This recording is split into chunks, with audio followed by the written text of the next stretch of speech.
So welcome everybody. Thank you so much for giving up your Wednesday afternoon to join us. We are going to be talking about artificial intelligence today and posing the good old question, is it a friend or is it a foe?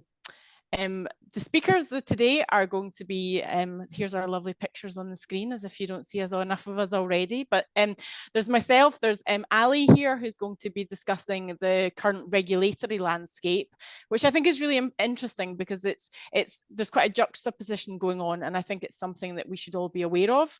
We've got Rebecca, who's going to touch on the very thorny issue of IP law, which again is very interesting for us. And then Martin is going to talk about the kind of critical aspects of that interface between data protection and artificial intelligence. Then it will be back to me briefly. I'm going to talk about bias and discrimination and how it manages to get into some of the decision making that goes on with artificial intelligence.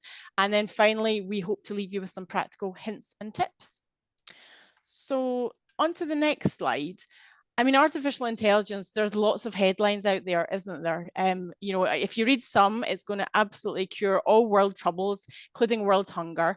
But if you read others, it's the doomsday scenario and we're all going to be taken over by machinery. So I guess the question is, which one of these is actually true? So let's look in a bit more detail. First, we're going to go to a poll though, make sure you're all awake. So this poll covers, does your organization currently make use of AI? So if you could all just log your answers on the screen. Oh, the numbers are jumping back and forth. I'll give you a bit of a time to log. It's bouncing around a little bit. It's always good. Okay, we'll call time on that. But oh no, a few more people. So 59% of the audience is saying that yes, they do currently use AI in their organization, and 41% are not quite there yet. So I think that's not terribly surprising. Certainly, there was a survey just done by Forbes UK when they looked at how widespread the use of artificial intelligence was across organizations. And they found that 66% of large companies had employed some sort of AI solution, 33% of medium companies were using it, and 15% of smaller companies. So I guess you guys are kind of where we expected you to be. But 1 in 6 has at least got a solution or is starting to look for one. And the UK market for artificial intelligence, that's another metric that we look at, is currently worth 16.8 billion. And it's anticipated that that's going to grow to 801 billion in 2035. So in 10 years, they're anticipating the market for artificial intelligence is going to grow by 60%, so 600%. So it's a fairly safe bet if you're going to want to kind of look at growth solutions. But is it a good thing? I mean, let's pose ourselves that question. So turning first of all, what are the benefits of artificial intelligence? What can it actually... So I mean, there's lots of benefits. I've just picked out a few that are of interest to me and I think are quite relevant. I mean, there's automation, the very speed with which computers can do repetitive tasks, most importantly, without introducing human error, is really quite critical in its success. A level of data that it can analyze and go through and the volumes of data it can extract critical information from really can give us information that otherwise we just wouldn't get access to. Personalization is very important. It can actually map how customers like to be communicated with and dealt with. It can mirror language, and it really can create a personal customer journey.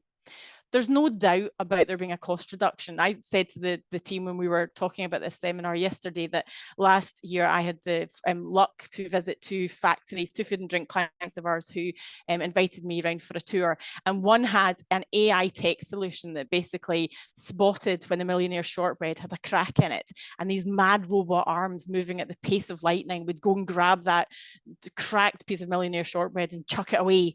And it just happened to be about 2 months later, I was away going around a biscuit factory, and they had the same equivalent solution, but it was provided by Joe, who was heading for retirement at 65, but he just had a good eye for biscuits.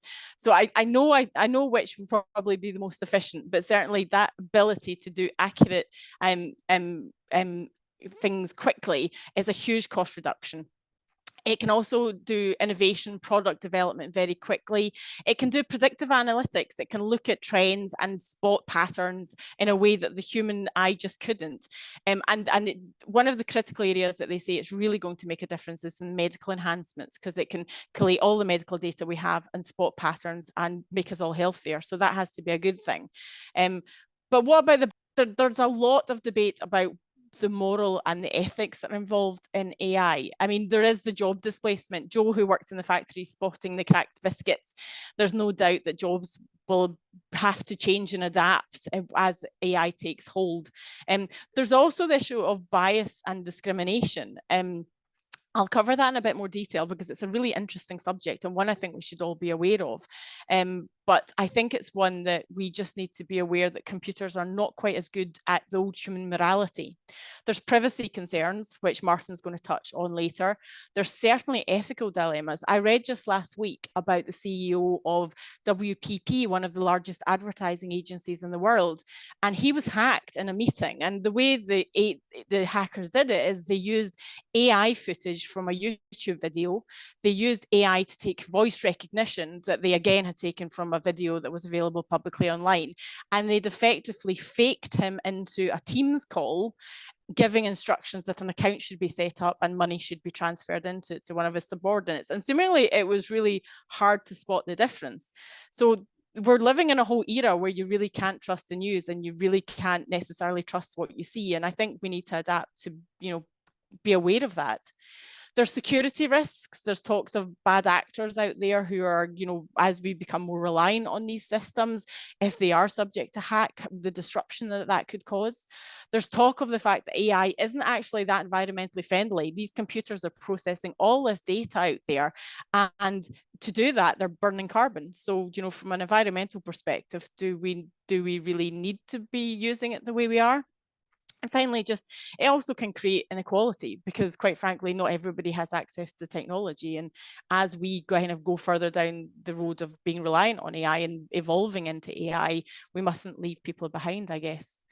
And because I know there's quite a lot of lawyers in the call, I wanted to just touch very briefly on what AI kind of means for us as lawyers.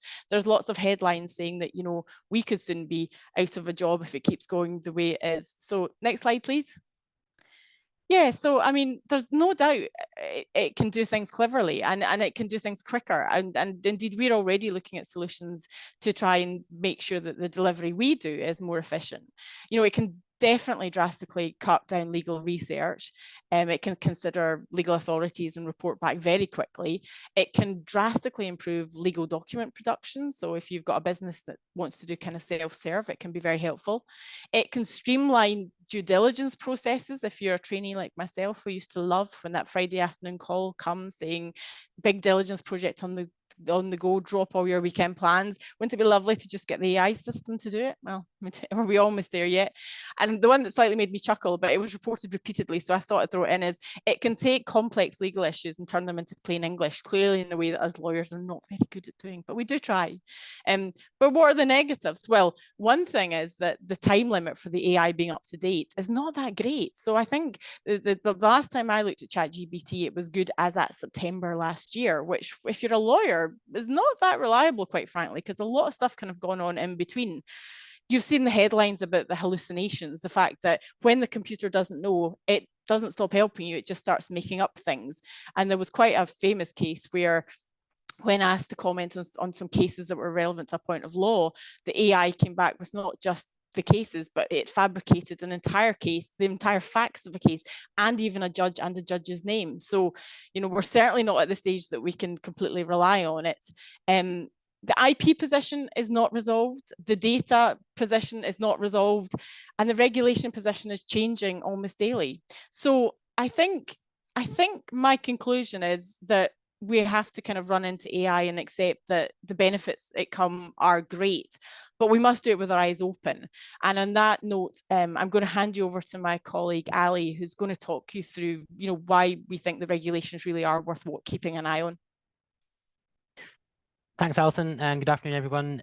So the approach to regulating artificial intelligence is a hotly debated topic, and I'm sure many of you in today's call will have your own views as to what the correct approach is. So in this part of the webinar, we're just going to look at the differences in regulatory approach between the UK government and the EU in particular.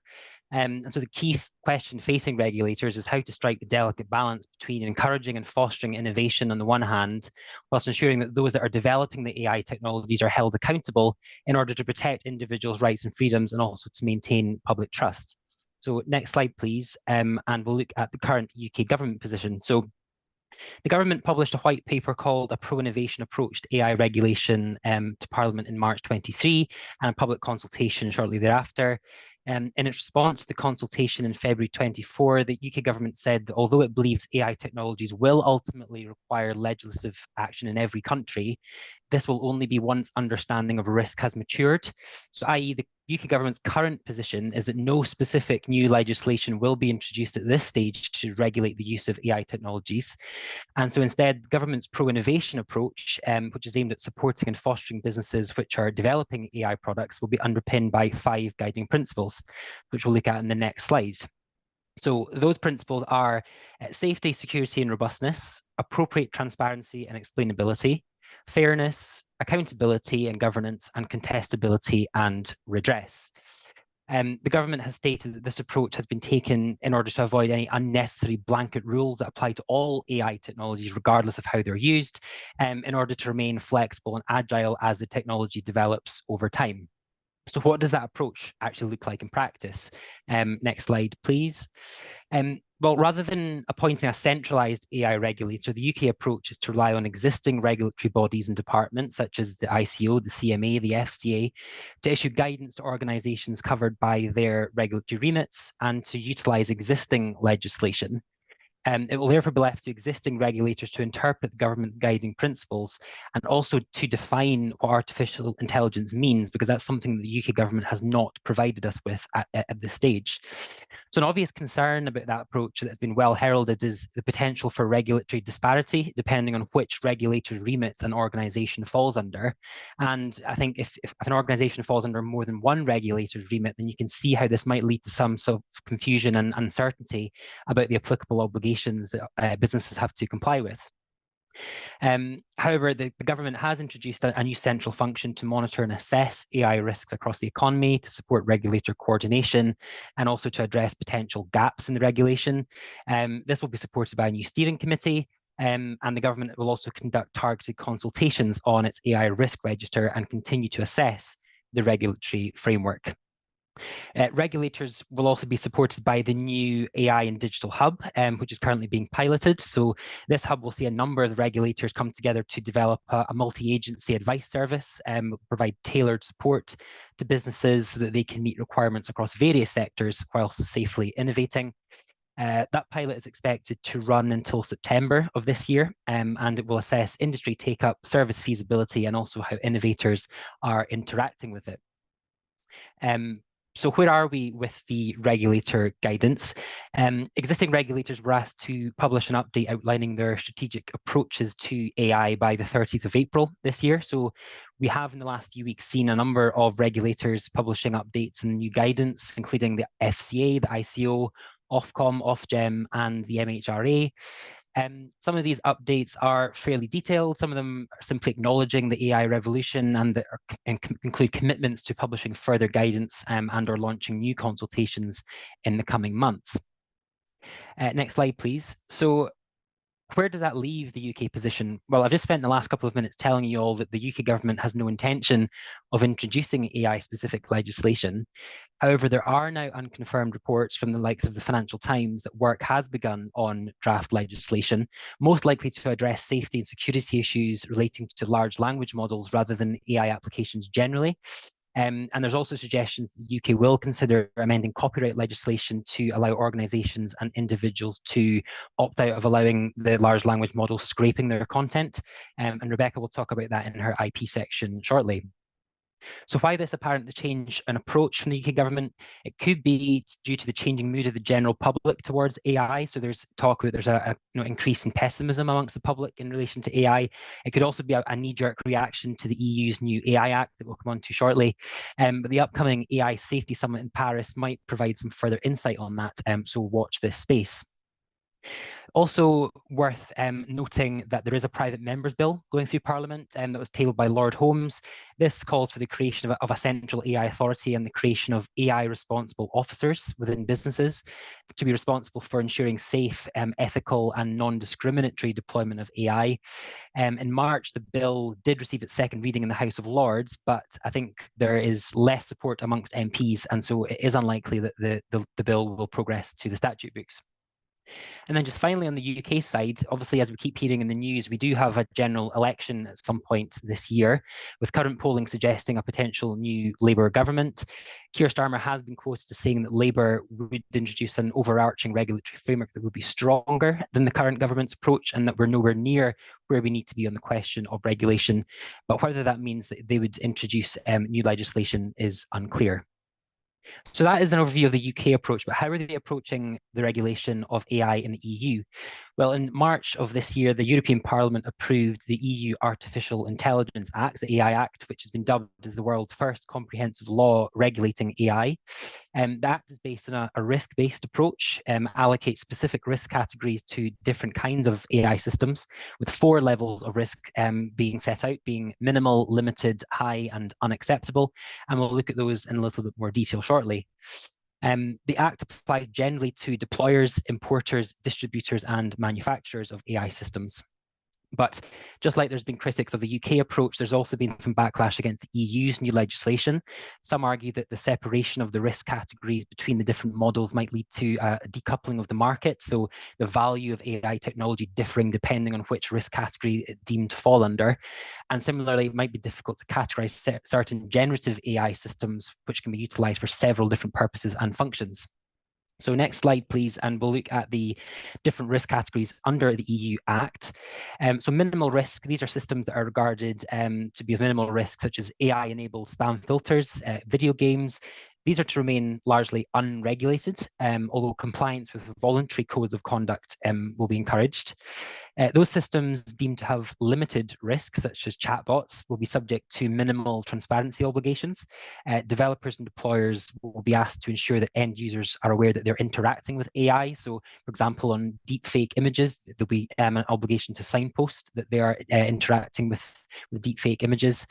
But the majority of the obligations under the Act apply to what's known as high-risk systems. So these are AI systems that negatively impact safety or individuals' fundamental rights and freedoms, and therefore require further conformity assessments prior to being made available on the EU market.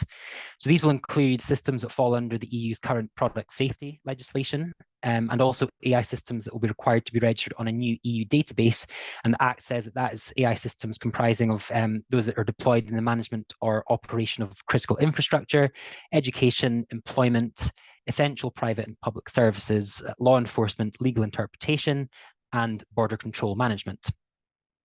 And then the final risk category is unacceptable risk. So AI systems that are deemed to pose an unacceptable risk are actually prohibited according to the AI Act. So what does this include? Well, this includes systems that manipulate human behavior to circumvent their free will. So example being voice-activated toys that encourage dangerous behavior in children. AI systems that classify people based on their behavior or socioeconomic status, causing detrimental or unfavorable treatment of those people.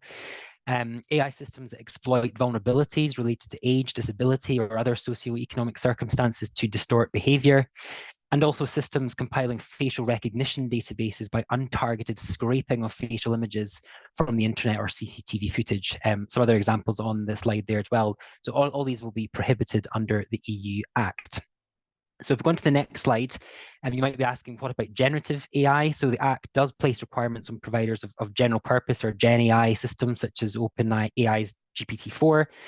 This includes requirements to put in policy to respect EU copyright law, provide information and documentation to providers of AI systems who themselves intend using generative AI within their own models, and also making publicly available summaries of the content that's been used to train the generative AI systems and templates provided by the EU themselves. When does the Act come into force? So it'll be a gradual phased approach implementation, fully applicable 24 months after enactment, subject to some exceptions. So bans on prohibited practices will be applicable after 6 months of the Act coming into force. And the high-risk systems will be given a 36-month grace period prior to the relevant requirements becoming applicable. So if we go on to the next slide, fines for non-compliance. So just as AI systems are categorized, penalties are also tiered under the Act, as set out in the slide. So for non-compliance with the prohibitions under the Act, so that's those unacceptable risk that we spoke about, the fine will be the higher of 35 million or 7% of a business's annual worldwide turnover. That's the maximum it can be. So that actually surpasses the penalties under GDPR and therefore imposes some of the heftiest penalties available under EU law. Tier 2 is for general non-compliance with obligations under the Act. So that's capped at the higher of 15 million euros or 3% of annual turnover. And then Tier 3 is for the supply of incorrect or incomplete information to the relevant authorities. And that will be a cap of the higher of 7.5 million euros or 1% of annual turnover. There are exceptions for small and medium-sized enterprises and startups. So the figures and percentages on this slide, it will be the lower of these things rather than the higher of when we're thinking about SMEs and startups. Next slide, please.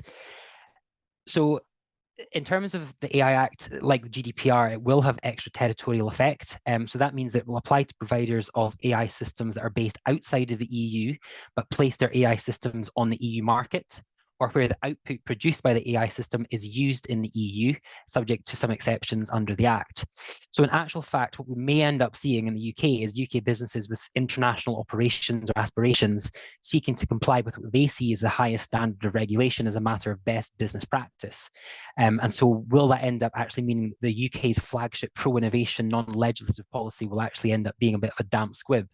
It will remain to be seen. But another point worth noting and interesting to you, those of you on the call that may have group-wide organisations that has a EU dimension, if you've got organisations in both the UK and the EU, you might not be able to use the same AI systems and tools in the UK and the EU and or in the same ways, depending on the differences in regulation, which might lead to problems in terms of group-wide integration of systems and tools. So just to wrap up on the regulations, lots to take in, I appreciate. We thought it would be interesting to run a quick poll of all of you to see which approach to regulation you think is the correct one. Do you prefer the non-legislative principles-based pro-innovation approach the UK government is currently taking? Or do you think that the EU has got it right in introducing legislation at this stage? And if you could all please vote now, it'd be interesting to see what you all think.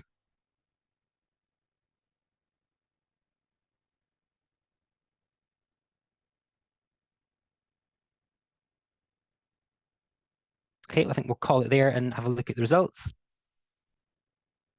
So most of you, so 64% of you are saying that the EU has got it right and that it is time for specific legislation. So that is interesting. So it may be that the UK government are also in agreement there, and we'll wait to see if legislation is on the horizon. And with that, I'll hand over to Rebecca, who's going to talk to you about the IP considerations. Thanks, Ali. Afternoon, everybody. So I'm going to talk about IP in the world of AI.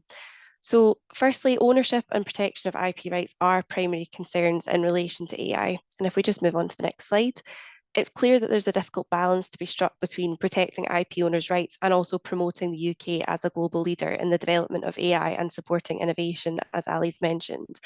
So as a starting point, copyright is an intellectual property right which gives creators of original works, for example, musical works, artistic illustrations, literary works, rights to control or use the commercial exploitation of the works that they've created. And there's a direct tension between copyright law and AI in that AI trains itself on large data sets of publicly available information. The process of taking information already available on the internet is known as data mining or web scraping. And while the public information is readily available, the content is often subject to copyright protection. Many AI companies have claimed that they can use this material to train their AI models without making payment to the copyright holder, as the material is publicly available and they're not seeking to reproduce the materials in their entirety. So, for example, if you ask a generative AI system to produce a song like the artist Taylor Swift, the AI model has to first be trained on the songs already produced by Taylor Swift in the first instance in order to create music like her previous records, and the existing music will be the subject of copyright protection. The issue is one which is becoming more prominent and is already subject to litigation around the world.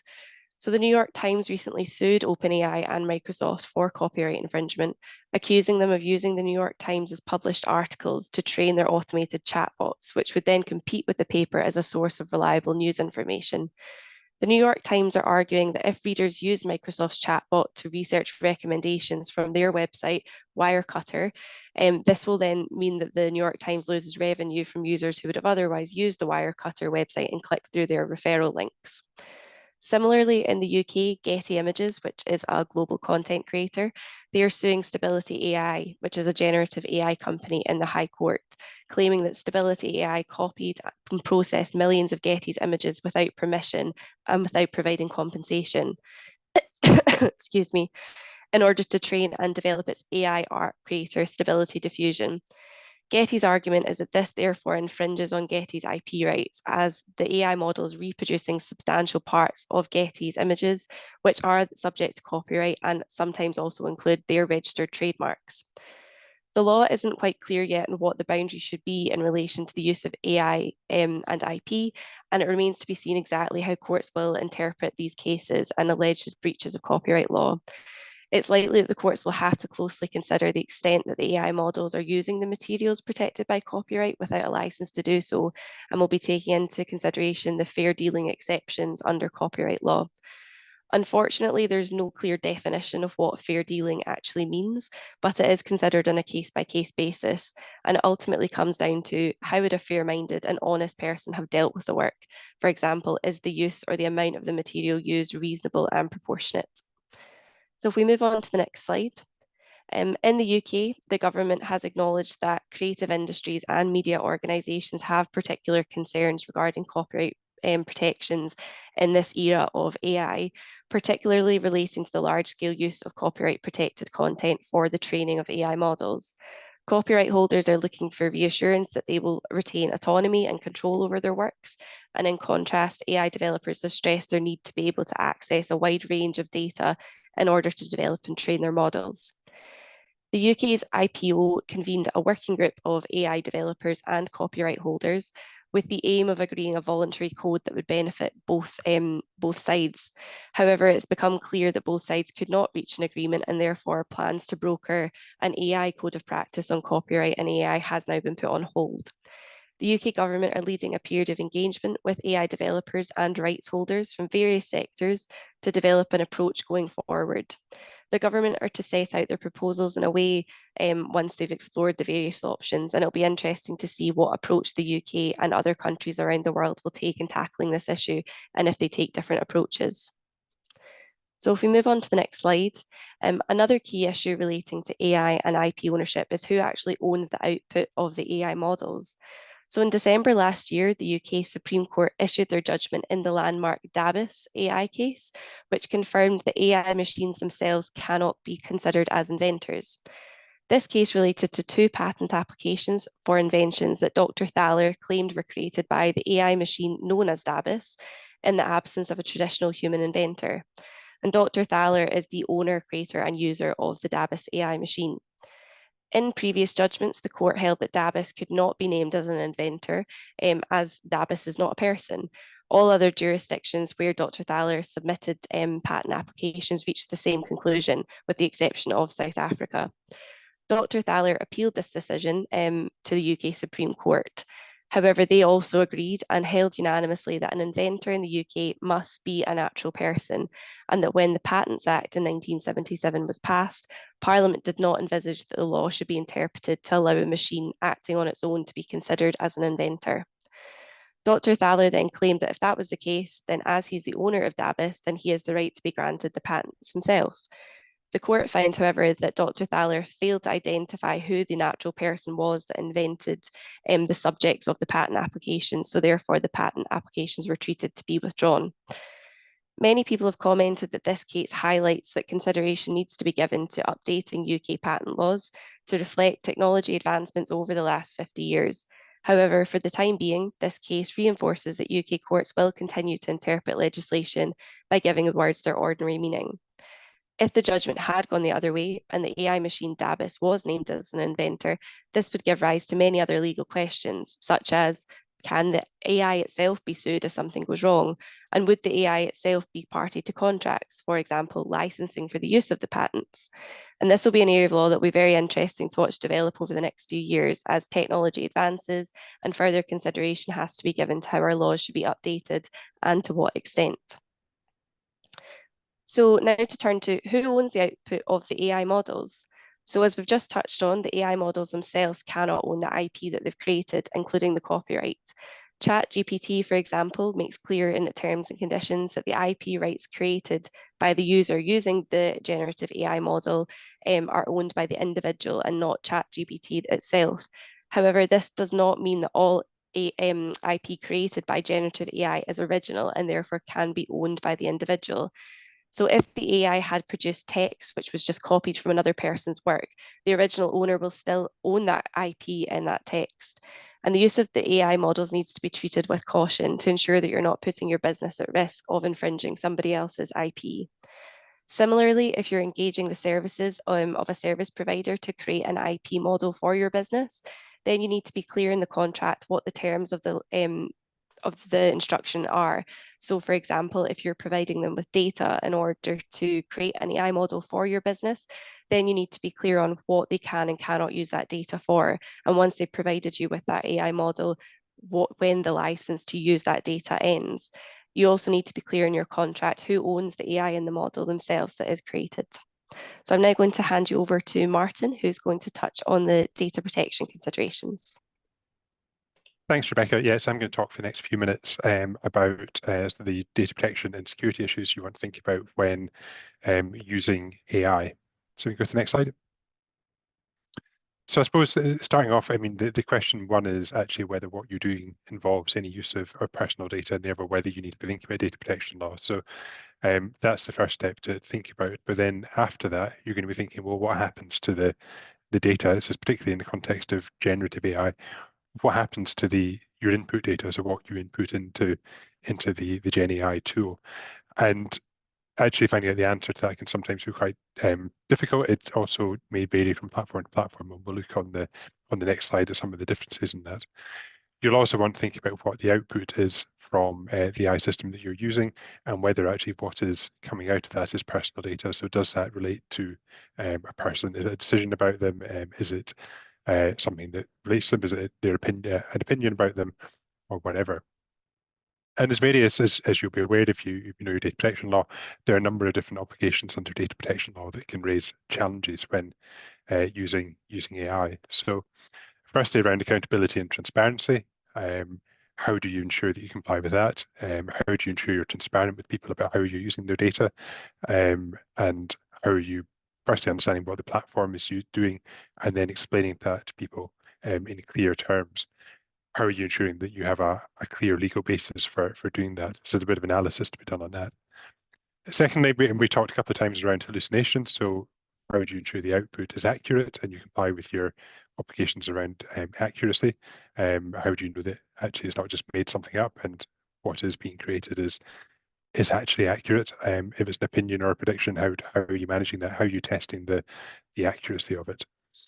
You'll also want to understand data retention as well. So how long is the information that you're putting into that platform being held by the service provider who is making that available to you? What happens to it after you put it into the machine?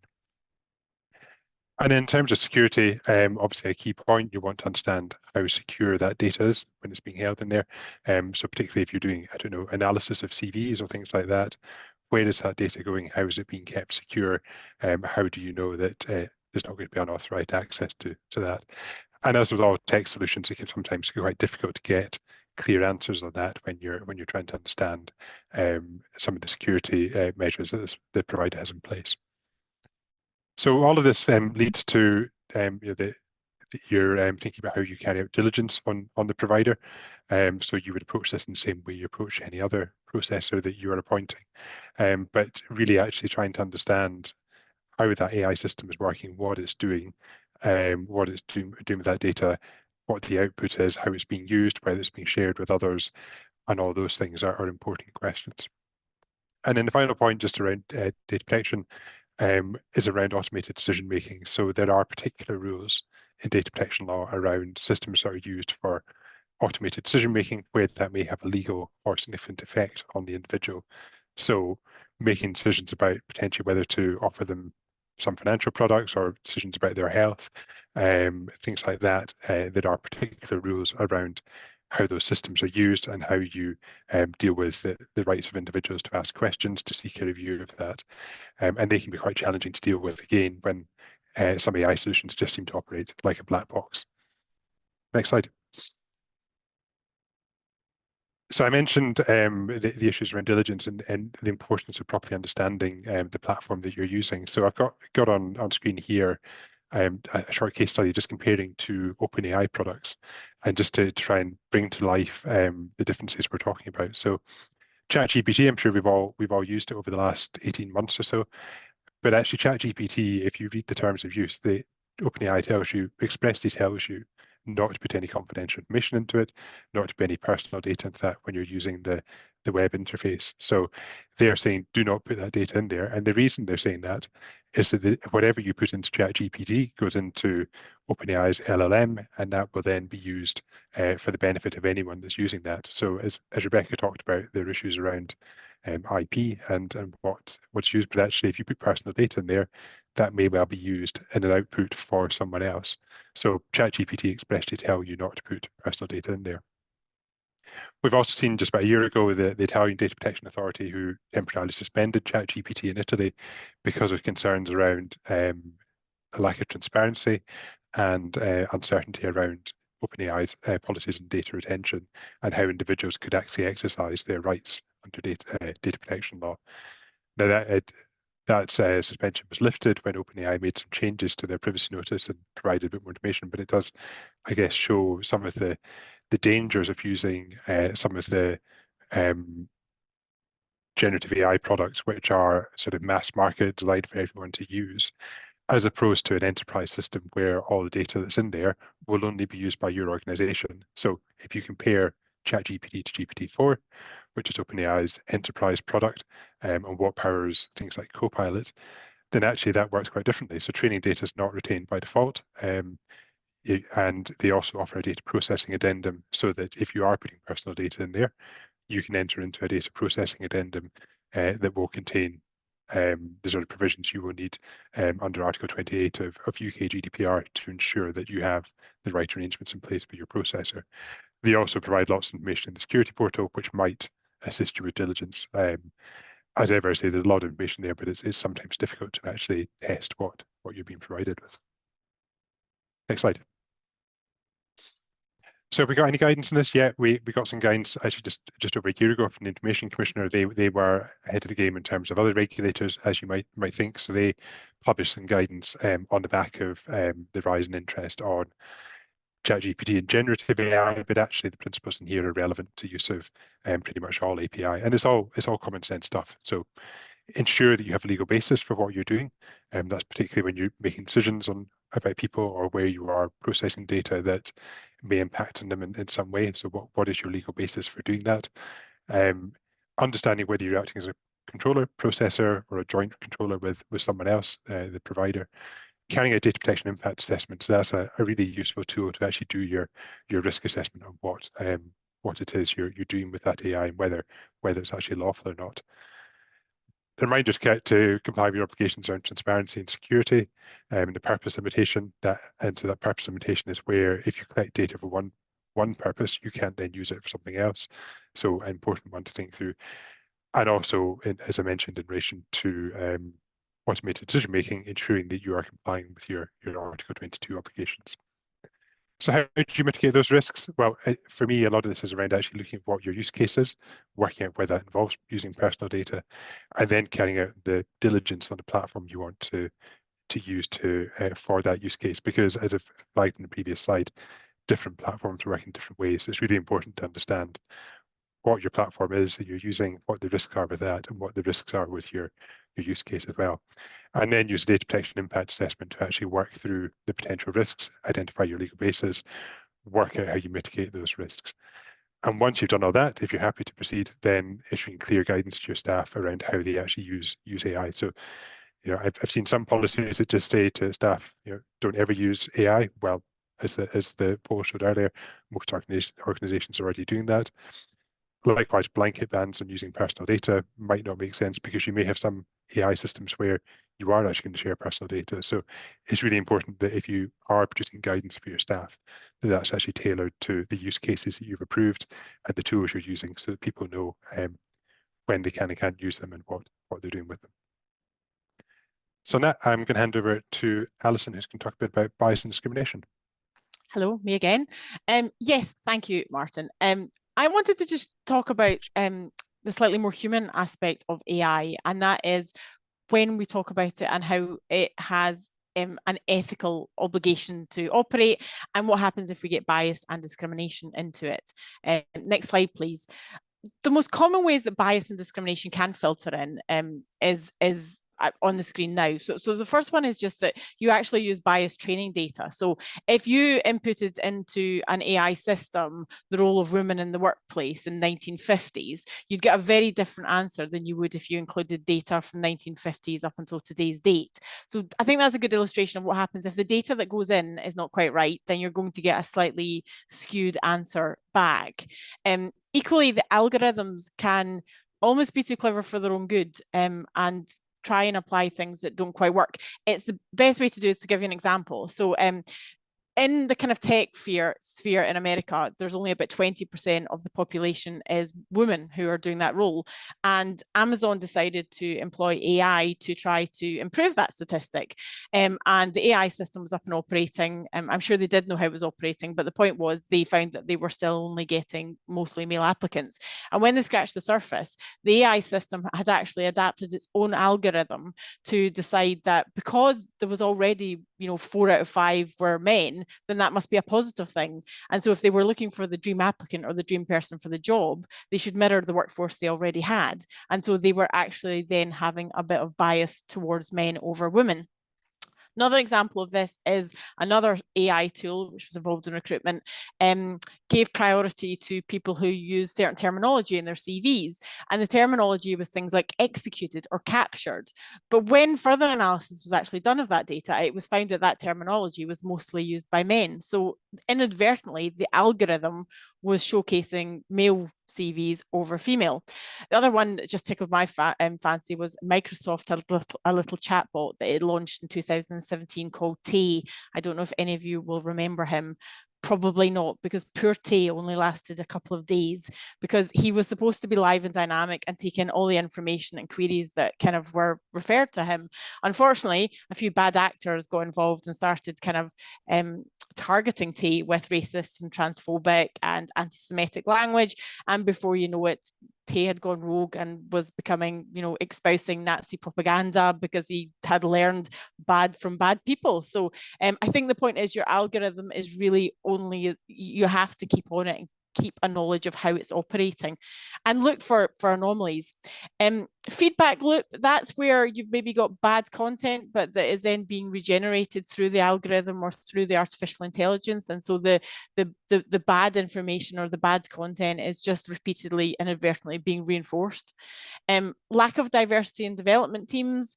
There's been instances where they found that because, perhaps the male team was all, one ethnicity, they didn't have an awareness of other challenges that people faced. And so they weren't building that into the programming. And so they really very much were just getting one view of how things should operate.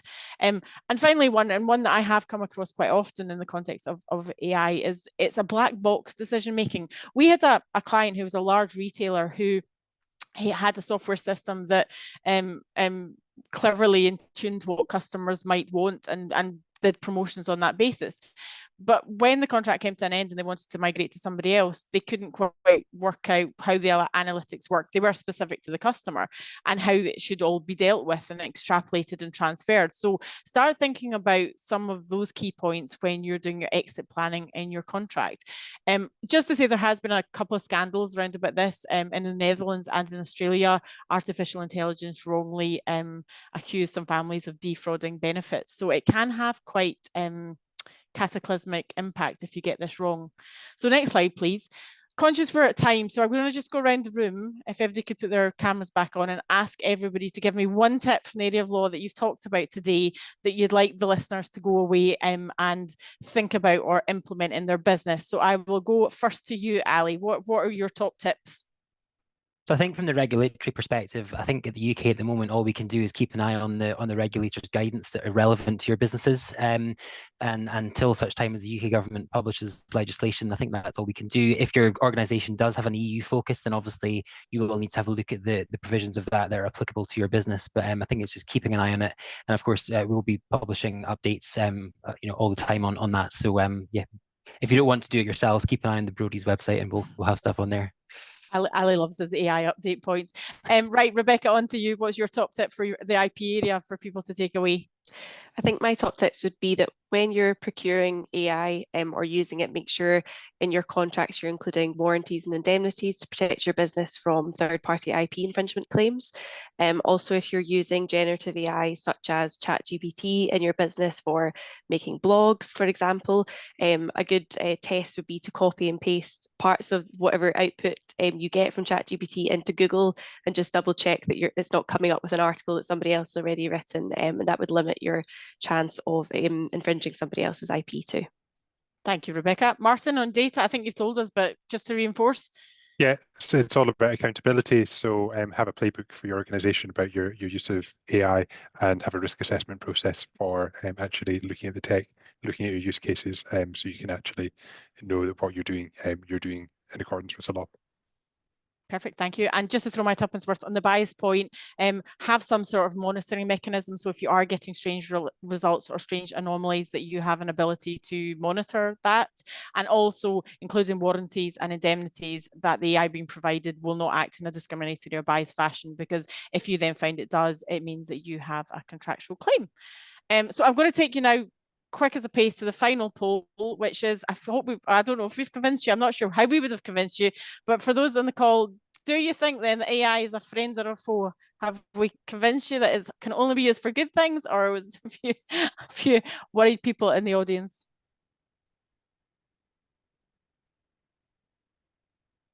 It's just running there.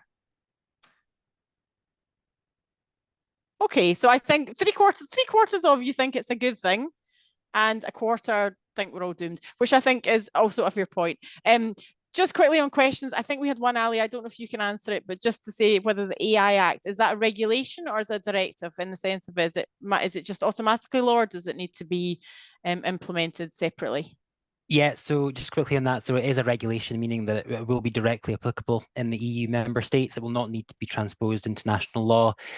So essentially, with its entry into force, the regulation will then become part of EU member state national law and will be enforceable through the national courts in each of the member states. So hopefully that answers that question. Thank you, Ali.